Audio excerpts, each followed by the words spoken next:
Hello everyone. Last video में हमने बात करी थी मेंडल की हिस्ट्री के बारे में, मेंडल का फेलियर और मेंडल का सक्सेस। ठीक है, वो हमने लास्ट वीडियो में बात करी थी। आज के वीडियो में हमें मेंडलिज्म की जो एक्सपेरिमेंट है, मोनोहाइब्रिड क्रॉस और डाईहाइब्रिड क्रॉस, और उनकी कुछ बेसिक वो चीज हमें यहाँ पर कवर करनी है। ठीक है, तो हमने देखा था कि जो मेंडल है उन्होंने 7 साल काम किया था, 1856 से लेके और 1863 तक, 63 तक उन्होंने पी प्लांट के ऊपर अपना काम किया था। ठीक है, उन्होंने स्टार्टिंग में 7 ईयर किया था वर्क ऑन पी प्लांट। कई बार बोर्ड एग्जाम में सब्जेक्टिव क्वेश्चन पूछ देते हैं, why Mendel is known as the patienceful person. उसका रीजन यही है कि उसने 7 साल काम किया पी प्लांट के ऊपर और उसको कोई भी रिजल्ट नहीं मिला था, तो उसने काफी ज्यादा पेशेंस किया और फिर बाद में उसको रिजल्ट मिलने स्टार्ट हुए। ठीक है, तो इसलिए उसको पेशेंसफुल पर्सन भी बोलते हैं।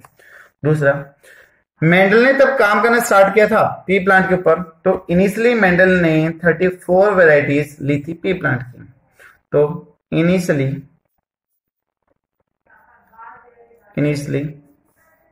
मेंडल took 34 वेराइटीज ली। उसके बाद में तब प्रॉपर रिजल्ट नहीं मिले, कंफ्यूजन होने लगे, तो उन्होंने 22 वेराइटीज ली एंड फाइनली ही select only 7 pair of varieties। 7 pair बोला है, तो एक पेयर में 2, तो टोटल वेराइटीज कितनी हो जाएगी? 14 वेराइटीज हो गई। ठीक है, तो यहां पर हम ये लिख सकते हैं 7 पेयर ऑफ वेराइटीज, या फिर हम लिख सकते हैं 14 वेराइटीज। तो बात एक ही रहेगी। ठीक है, अभी कौन कौन से इन्होंने कैरेक्टर लिए थे, कौन कौन से ट्रेट लिए थे, वो चीज हमें यहाँ पर देखनी है। तो मेंडल ने कैरेक्टर सेलेक्ट करे थे कितने? 7। वो वेराइटीज या फिर ट्रेट कितने लिए थे? वो थे 14। तो वो कौन कौन से थे वो यहाँ पर देखते हैं। तो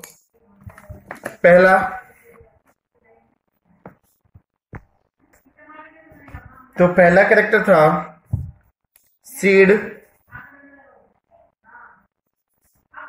शेप। दूसरा कैरेक्टर था सीड कलर। तीसरा जो कैरेक्टर था दैट इज फ्लावर कलर। जो फोर्थ कैरेक्टर था दैट इज आपका फ्लावर पोजीशन। फिफ्थ था पोड कलर। सिक्स था पोड शेप। और लास्ट वन था हाइट ऑफ स्टेम, या फिर स्टेम साइज भी बोल सकते हो। ठीक है, तो जो नेक्स्ट वन आ जाएगा दैट इज स्टेम हाइट या फिर साइज। तो टोटल कितने हो गए? Stem, seed shape, seed colour, flower position, pod colour, pod shape and the stem height. ठीक है, पोड का मतलब फली, जो मटर की जो फ्रूट होते हैं, जो ओवरी के अंदर जो सीड होते हैं, उसकी यहाँ पर बात हो रही है। तो ये कितने हो गए? 7 कैरेक्टर हो गए। तो दीज आर द कैरेक्टर्स। ठीक है, कैरेक्टर थे। अभी इनकी वेराइटीज कौन कौन सी थी वो हमें यहाँ पर देखनी। तो वेराइटीज कौन कौन सी थी इसके अंदर? देखो, सीड शेप में 2 तरीके की शेप थी। एक तो कौन सी है? राउंड, और दूसरी कौन सी थी? रिंकल। एक एक केस में तो जो सीड है वो बिल्कुल गोल हो, और एक एक केस में रिंकल झुर्रियों वाले हो, तो वो चीज हो गई। दूसरा है सीड का कलर, तो सीड के कलर में yellow and green, yellow and green. Third one है फ्लावर कलर, फ्लावर कलर में वॉयलेट यानी कि पर्पल एंड द व्हाइट, ठीक है, ब्लू एंड व्हाइट या फिर purple and white. Flower position के जो फ्लावर लगे हुए थे वो कहां पर लगे हुए थे, तो दो पोजीशन, एक तो एक्जेल या फिर एक्जाइल पोजीशन और दूसरी कौन सी है, that is terminal position. Axile position क्या होती है, देखो एक होता है एक्जियल एंगल, ये स्टेम हो गया, यहां से ये लीफ हो गई। अगर मान लो फ्रूट, फल या फिर कोई भी चीज इसके बीच में लगी हुई है, तो ये जो एंगल है बीच का, जहां पर मैं ये रेड कलर से आपको रिप्रेजेंट कर रहा हूं, this one is the axial position, तो ये यहां पर लगे होते हैं।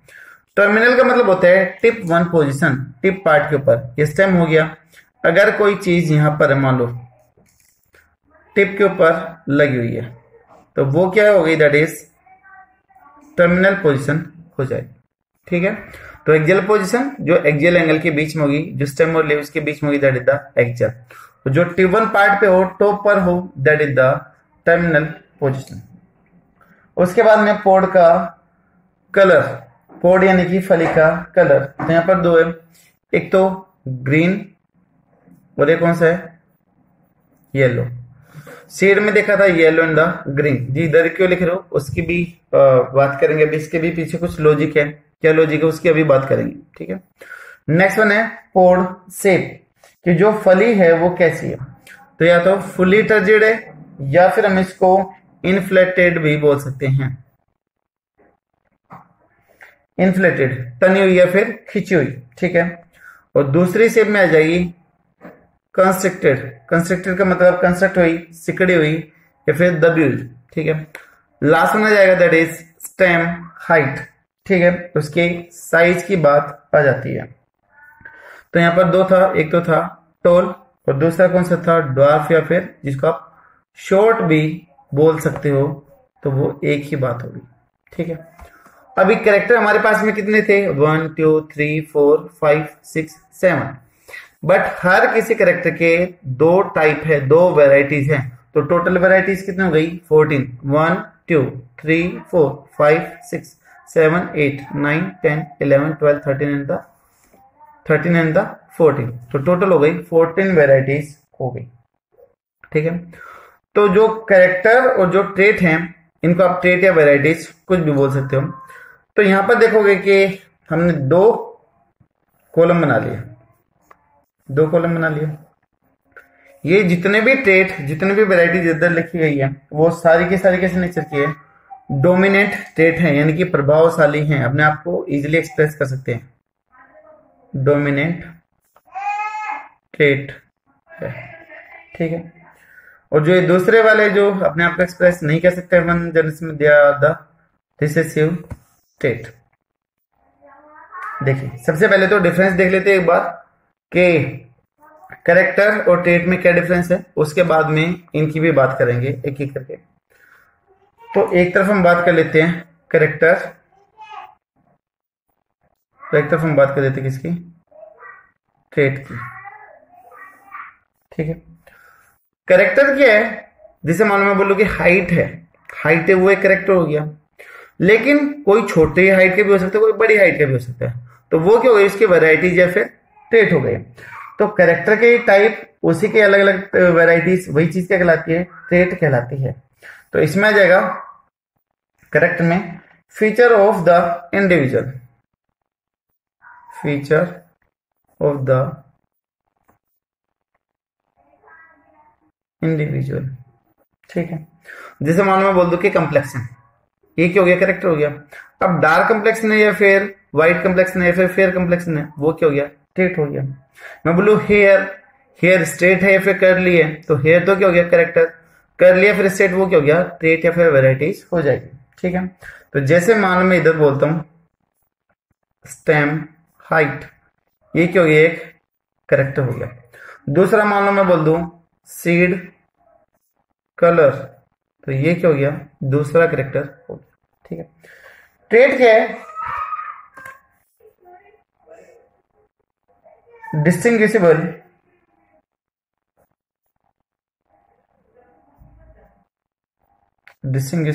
या फिर डिफरेंट फीचर ऑफ ए, ये अलग पॉइंट है ना, feature of a character and it's deductible variant. Deductible variant यानी कि हम जो वेरिएंट हैं, जो अलग अलग टाइप है, उसको हम इजीली क्या कर सके, वेरीफाई कर सके, उसको डिडक्ट कर पाए, तो वो चीज क्या कहलाएगी, ट्रेट कहलाएगी। जिससे स्टेम हाइट की अगर हम बात करें तो स्टेम हाइट के दो ट्रेट हो जाएंगे। एक तो कौन सा हो गया, टॉलनेस, और दूसरा कौन सा हो गया, ड्वार्फनेस। तो ये दो ट्रेट हो गए किसके, कैरेक्टर स्टेम हाइट के। ठीक है, इसी तरीके से जो दूसरा हमारा कैरेक्टर था सीड कलर, उसमें भी दो टाइप आ जाएंगे। कौन कौन सा था, yellow seed and the green seed. तो ये चीज क्या हो गई, कैरेक्टर और ट्रेट के बीच में डिफरेंस है, काफी इंपॉर्टेंट। कई बार बच्चे कंफ्यूज ही रहते हैं, एक ही चीज लेके चलते हैं, बट दोनों चीजें अलग अलग है। कैरेक्टर पूछा जाएगा तो हाफ होगा, यानी कि जैसे मैं बोल दूं कि 7 कैरेक्टर हैं और वेराइटीज कितनी हो जाएगी 14, ट्रेट कितने हो जाएंगे 14। तो जितने भी आपको वेराइटीज या फिर ट्रेट दे रखे हैं उनके आप हाफ कर दोगे तो वो चीज आपकी हो जाएगी कैरेक्टर कहलाएगी। ठीक है, तो ये हुए कैरेक्टर और ट्रेट के बीच में डिफरेंस। ठीक, अभी हम बात करते हैं कि why Mendel select the pea plant. Mendel ने काम करने के लिए पी प्लांट का ही सिलेक्शन क्यों किया, उसने जो दूसरे प्लांट थे पीपल, बरगद, शीशम या फिर और कोई भी, उनका यूज क्यों नहीं किया, वो हम देखते हैं। तो नेक्स्ट हमारा टॉपिक आ जाएगा, that is why Mendel select the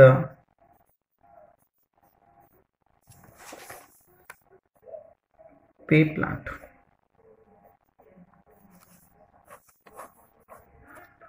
pea plant का सिलेक्शन क्यों किया। पहला पॉइंट, पहले बोर्ड एग्जाम में काफी बार ये क्वेश्चन पूछा जाता था सब्जेक्टिव के अंदर, बट अभी नहीं पूछते हैं, लेकिन फिर भी देखते हैं। पहला, जो पी प्लांट है उसके कैरेक्टर इजिली डिस्टिंग्विशेबल थे, कॉन्ट्रास्टिंग नेचर के थे, अलग अलग थे, तो इजिली आइडेंटिफाई हो पाते थे। जैसे मान लो मैं बोलूं black white, thick thin, day night, एक दूसरे के अपोजिट हैं, तो वो हो गए कॉन्ट्रास्ट हो गए एक तरीके से। ठीक है, तो कॉन्ट्रास्टिंग कैरेक्टर थे। तो P has many distinct, clear, contrasting,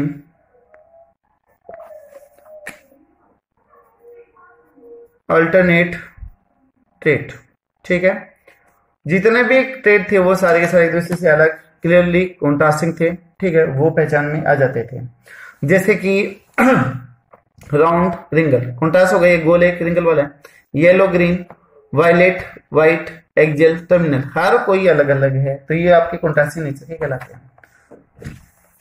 दूसरा रीजन पी प्लांट को सिलेक्ट करने का, जो पी प्लांट है उसकी लाइफ साइकिल कैसी है, छोटी है, एक ही सीजन में वो कंप्लीट हो जाती है, तो short life cycle, complete in only one season, सिर्फ और सिर्फ एक ही ग्रोइंग सीजन में अपनी लाइफ साइकिल को कंप्लीट कर सकती है। इस वजह से तो हमें यहाँ पर ज्यादा लंबे टाइम तक वेट नहीं करना पड़ेगा, एक बार में हमें वहां पर जनरेशन मिल जाएगी। थर्ड पॉइंट, ये large number of seed produce करती है, तो जो प्रोजेनी नंबर है वो काफी ज्यादा हाई है, तो हम इजिली उनके ऊपर एक्सपेरिमेंट कर सकते हैं, डाटा एक्यूरेसी के चांसेस क्या होंगे, ज्यादा होंगे। तो थर्ड पॉइंट आ जाएगा large number of seed production, एक बार में काफी ज्यादा सीड की प्रोडक्शन हो रही है, तो वहां पर रिजल्ट बेटर आएंगे, क्योंकि हमें एक्सपेरिमेंट करने के लिए, कैलकुलेट करने के लिए काफी सारी प्रोजेनी मिल चुकी है। ठीक है, जो फ्लोर है वो कैसे है, P का जो फ्लोर है दैट इज द बाइसेक्सुअल है, तो P इज बाइसेक्सुअल, तो we can perform both self pollination and cross pollination. अपनी मर्जी से हम सेल्फ या फिर क्रॉस पोलिनेशन कर सकते हैं। तो ये इसका फायदा होगा। एक आपने पढ़ा था आर्टिफिशियल हाइब्रिडाइजेशन, तो वो भी हम इसके अंदर करवा सकते हैं। तो मेन है कि बाई और क्रॉस पोलिनेशन जो भी हमें यहाँ पर करवाना होगा वहां हम यहाँ पर इजीली इसको कर सकते हैं। अगर सेल्फ पोलिनेशन की बात करें तो ये बर्ड पोलिनेशन शो करते हैं, यानी कि फ्लोर के मैच्योर होने से पहले ही वो पोलिनेशन करवा देते हैं। अगर हमें क्रॉस पोलिनेशन करवाना है तो हमें इमस्कुलेशन करवाना होगा, यानी कि जो इमेच्योर फ्लोर है उसमें से स्टेमन को कट करके निकाल देना होगा, तो वो कहलाता है इमस्कुलेशन, जो हम पहले पढ़ चुके हैं सेकंड चैप्टर में हाइब्रिडाइजेशन में, आर्टिफिशियल हाइब्रिडाइजेशन में पढ़ चुके हैं। ठीक है, तो सेल्फ पोलिनेशन की बात हो रही है यहाँ पर। सेल्फ पोलिनेशन में it show the bird pollination, it show the bird pollination. ठीक है, सेल्फ पोलिनेशन की बात हो रही है। उसके बाद में जो क्रोमोसोम नंबर है वो इसमें कैसे है, कम है। तो क्रोमोसोम नंबर अगर इसमें कम है तो हमें स्टडी करने में भी ज्यादा दिक्कत नहीं आएगी। तो less number of chromosomes, chromosome के नंबर क्या है यहाँ पर, कम है, तो जिसकी वजह से स्टडी करने में भी ज्यादा प्रॉब्लम नहीं आती। ठीक है, और क्या फायदे थे, और स्मॉल साइज था,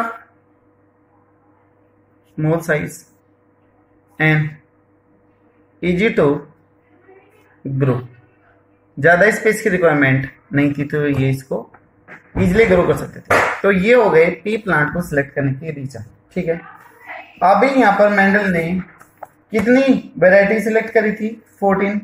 कैरेक्टर कितने सिलेक्ट करे थे, 7 कैरेक्टर सिलेक्ट करे थे। बट अगर हम बात करें कि कौन सा कैरेक्टर किस क्रोमोसोम पे था, तो हम यहाँ पर बात कर सकते हैं। तो जो 7 कैरेक्टर थे वो सिर्फ और सिर्फ 4 क्रोमोसोम के ऊपर प्रेजेंट थे, और जो सबसे ज्यादा कैरेक्टर प्रेजेंट था वो था क्रोमोसोम नंबर 4 के ऊपर। तो एक बार देख लेते हैं, कई बार कंपटीशन एग्जाम में पूछ लिया जाता है कि कौन सा कैरेक्टर किस क्रोमोसोम के ऊपर प्रेजेंट था। ठीक है, तो यहां पर अगर हम सीड शेप की बात करें तो क्रोमोसोम नंबर था 7th क्रोमोसोम के ऊपर था। दूसरा है सीड कलर, सीड कलर था 1st क्रोमोसोम पे। ठीक है, कौन सा था, 1st क्रोमोसोम। उसके बाद में फ्लावर पोजीशन कौन सा था, 4th क्रोमोसोम, 4th क्रोमोसोम पे था। फ्लावर पोजीशन भी कहां पर थी, 4th के ऊपर थी। सॉरी, जो फ्लावर कलर था वो था 1st के ऊपर, 1st क्रोमोसोम के ऊपर था। फ्लावर पोजीशन थी 4th के ऊपर, 4th क्रोमोसोम पे थी। पोड कलर ये था 5th क्रोमोसोम पे, कहां पे था, 5th क्रोमोसोम पे। पोड शेप था 4th क्रोमोसोम पे, 4th क्रोमोसोम पे। और लास्ट वन बच गया that is the stem height, और ये भी कहां पे था, 4th क्रोमोसोम पे ही था। ठीक है, तो देखिएगा सीड शेप किस पे थी, 7th क्रोमोसोम पे। ठीक है, सीड कलर 1st क्रोमोसोम पे, फ्लोर कलर किस पे था, 1st पे। तो यहां पर आप देख सकते हो कि जो कलर वाला था, सीड कलर और फ्लोर कलर दोनों के दोनों किस पे थे, 1st के ऊपर आ गए थे। पोजीशन किस पे, 4th पे। पोड कलर किस पे था, 5th पे। पोड शेप 4th पे, स्टेम हाइट 4th पे, और सीड शेप था 7th पे। तो टोटल कितने कैरेक्टर थे, 7, लेकिन क्रोमोसोम कितने इन्वॉल्वमेंट हो रहे थे, ओनली 4 क्रोमोसोम ही इन्वॉल्व हुए थे। ठीक है, तो यहां पर हम नॉलेज पॉइंट में एक्सेप्ट पॉइंट लिख सकते हैं, 7 characters were present on only 4 chromosome, सिर्फ और सिर्फ 4 क्रोमोसोम पे थे। कौन कौन से थे, 1, 5, 7 एंड द 4 ये थे, और जो मैक्सिमम थे वो किसके ऊपर थे, 4 के ऊपर थे। मैक्सिमम का कई बार पूछ लिया जाता है कि कहां पर प्रेजेंट थे, ठीक है। तो maximum character present on 4th chromosome, चौथे क्रोमोसोम के ऊपर प्रेजेंट है, ठीक है। और इसमें जो मेंडल ने सिलेक्ट करे थे वो कौन से प्लांट सिलेक्ट करे थे, ट्रू ब्रीडिंग प्लांट को सिलेक्ट किया था। हमने लास्ट वीडियो में भी बात की थी कि ट्रू ब्रीडिंग या फिर प्योर लाइन क्या होते हैं, जो टर्म जॉनसन के द्वारा दी गई थी। एक बार मैं फिर से बता देता हूं एक्सपेरिमेंट शुरू करने से पहले कि मेंडल सेलेक्ट प्योर लाइन और ट्रू ब्रीडिंग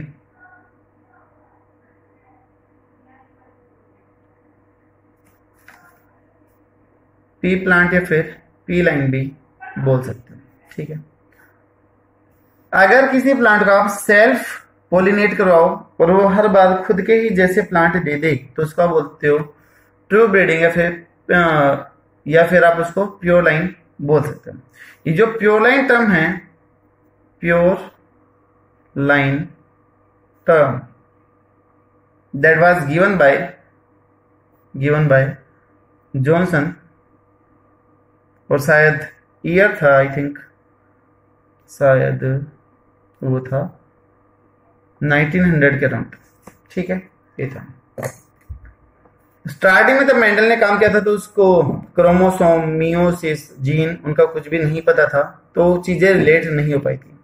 लेकिन जैसे ही सेल डिवीजन और सेल साइकिल के बारे में पता चला तो ये हर एक चीज रिलेट होने लगी। मेडिकल फील्ड में इसका काफी ज्यादा यूज होने लगा, जीन की स्टडी करी गई, ठीक है। बाद में इसको फादर भी बोला गया था, तो ये हो गया। उसके बाद में और कई बार पूछते हैं कि मेंडल ने और किस किस प्लांट पे काम किया था पी प्लांट के अलावा, और फिर उसको क्यों छोड़ दिया गया था, वो भी कई बार कंपटीशन एग्जाम में क्वेश्चन पूछ लेते हैं। तो यहां पर हम बात कर लेते हैं कि Mendel also worked on, 2 plant थे। एक तो मैंने आपको शायद लास्ट वीडियो में बताया था, that was the heartbeat on hawkweed, जिसका साइंटिफिक नेम क्या था, that is the hierarchium, Hieracium. और जो दूसरा था that was lablab, LAB, lablab bean है ना, ये फली की टाइप की थी, इसके ऊपर इन्होंने काम किया था। बट इन 2 के ऊपर था 1 और 2। फिर इनके ऊपर काम करना बंद क्यों कर दिया? मेंडल ने जो रिजल्ट पी प्लांट पे पाए थे वो रिजल्ट इनके ऊपर नहीं देखे। क्यों नहीं देखे? क्योंकि इसके अंदर आपका जो पार्थेनोजेनेसिस है वो प्रेजेंट था, तो यहाँ पर प्योर लाइन कैरेक्टर नहीं मिल रहे थे, तो इस वजह से इनको छोड़ दिया गया था। ठीक है, इस चीज का ध्यान रखना कि 2 प्लांट थे आपके, हार्टबीट एंड द लवलब, जो सेम रिजल्ट पी प्लांट से मिले थे वो यहाँ से नहीं मिल पाए थे, तो जिसकी वजह से इन दोनों प्लांट को छोड़ दिया गया था। ठीक है, उसके बाद में हम कुछ टर्मिनोलॉजी की भी बात करेंगे, बट टर्मिनोलॉजी पे आने से पहले एक बार हम मेंडल का मोनो हाइब्रिड क्रॉस पढ़ेंगे ताकि वो टर्म हमें इजीली क्लियर हो जाए। ठीक है, तो नेक्स्ट हम टॉपिक पे आते हैं, that is mono hybrid cross. तो जो नेक्स्ट टॉपिक होगा वो नेक्स्ट वीडियो में डील करते हैं, क्योंकि थोड़ा सा लेंथी हो जाएगा तो इनकम्प्लीट होगा, तो वो नेक्स्ट वीडियो में हम डील करते हैं। तो इस वीडियो में सिर्फ इतना था जिसमें हमने बेसिक देखा है।